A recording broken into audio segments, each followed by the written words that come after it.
Hello friends, welcome to శైలున్న Kapuganti channel. అందరికీ నమస్తే అండి. గోదాదేవి మనకు అందించినటువంటి తిరుప్పావై అనే దివ్య ప్రబంధంలో 30 పాసురాలు ఉంటాయి. అందులోని 15 పాసురాలు నిన్నటితో పూర్తయినవి. ఈరోజు 16వ పాసురం చాలా ముఖ్యమైనది. అందుకే దీనిని 2 సార్లు చదువుతారు.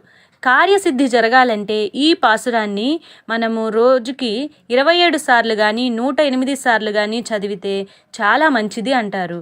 అలా 21 రోజులు చేస్తే మనం అనుకున్న కార్యం సిద్ధిస్తుందట. ఈ పాసురం ఆచార్య ప్రధానమైనది. దేవాలయాల్లో మరియు వైష్ణవులు ఉండే గృహాలలో పూజ ప్రారంభించక ముందు ఈ పాసురాన్ని చదువుతారట. గోదాదేవి చేస్తున్న వ్రతానికి రానటువంటి 10 మంది గోపబాలికలని గోదాదేవి నిద్ర నుండి మేల్కొల్పింది. రావలసిన భాగవతుల గోష్ఠి అందరూ వచ్చేశారు. తరువాత నందగోపిని గృహమునకు చేరి లోపలికి ప్రవేశించారు. గోదాదేవి మనకు అందించిన తిరుప్పావై అనే దివ్య ప్రబంధంలోని 16వ పాసురం ఏమిటో మనం తెలుసుకుందాం. నాయగనాయ్ నింద్ర నందగోపనుడయ కోయిల్ కాప్పానే కొడి தோன்றும் தோரண வாசல் காப்பானே மணிக்கதவம் தாள் திறவாய் ஆய சிறுமியரோ முக்கு அரை பறை மாயன் மணிவண்ணன் நென்னெலேவாய் நேரந்தான் தூயோமாய் வந்தோம் துயிலப்பாடுவான் வாயால் முன்னம் முன்னம் மாத்தாதே அம்மா నీనేసనిలై కదవం నీకు ఏలో రెంబావాయ్. గోదాదేవితో సహా మిగతా గోపికలు అందరూ బయలుదేరి కృష్ణుని ఉన్నటువంటి భవంతి దగ్గరికి వెళ్ళారట. అక్కడ కాపలాదారులంతా ఉన్నారు. అక్కడ ప్రాకారాలు కూడా ఉన్నాయట.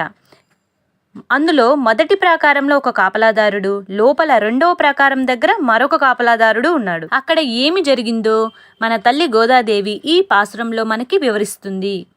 ముందు ద్వారపాలకులను నిద్ర నుండి మేల్కొల్పాలి. అందుకని మన గోదాదేవి మరియు గోష్ఠి ఆ ద్వారపాలకునితో, అంటే బయట ఉన్న ద్వారపాలకునితో ఈ విధంగా అంటున్నారట. మా అందరికీ నాయకుడి అయిన నందగోపుని భవన ద్వారపాలకుడా, మమ్మల్నందరినీ లోపలికి పంపవయ్యా అని అందరూ అడిగారట. అప్పుడు ఆ ద్వారపాలకుడు, అంటే మొదటి ద్వారపాలకుడు వీళ్ళందరినీ లోపలికి పంపించాడు. కానీ లోపల 2వ ద్వారపాలకుడు ఉన్నారు. ఆయనతో మరలా వీళ్ళు ఈ విధంగా అన్నారట.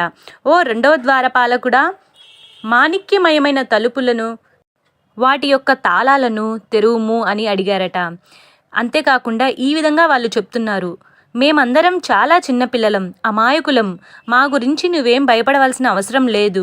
మేమంతా అజ్ఞానులం, గోపికలం. మేమంతా మనసులో ఏముంటే అదే చెప్తాము. ఈ విధంగా గోపికలందరూ మన గోదాదేవితో సహా అందరూ 2వ ద్వారపాలకునితో అంటున్నారట. మా అందరికీ కావలసిన వ్రత భాగమైన పరై అనేది దానిని మాకు ఇస్తానని ఆశ్చర్య గుణములకు నిలయుడైనటువంటి మాణిక్యవర్ణుడైన శ్రీకృష్ణుడు నిన్నటి రోజున మాకు మాట ఇచ్చాడు.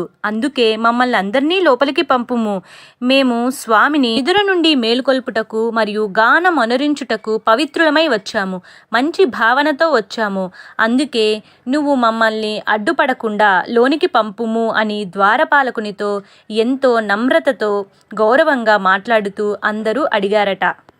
శ్రీకృష్ణుని యొక్క ప్రేమచే బలముగా బంధించి ఉన్న మూయబడిన ఈ తలుపులను తెరవమని మేమంతా కోరుచున్నాము అని ద్వారపాలకునితో గోపికలు మరియు గోదాదేవి అంటున్నారు.